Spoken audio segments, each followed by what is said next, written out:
Alright, so we'll start off this video by just having a couple of looks at other styles of downlights. So this downlight here, we're in an apartment that's a couple of years old, and they've decided to go with recess compact fluoro downlights. If you just take the cover off there, you can see inside there we've got a compact fluoro. Compact fluoros, they're kind of like the upgraded version of the halogen light. They will save you a bit of money, but most likely they take a while to load. They take a while to heat up, warm up to give off that bright light.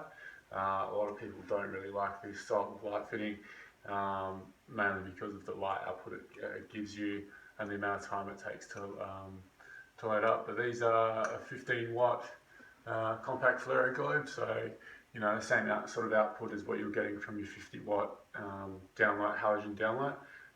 They're a great improvement, a lot less. They're a lot cooler. They don't get as hot as the halogen downlights, which were the ones that were causing the massive issues and the fire safety issues.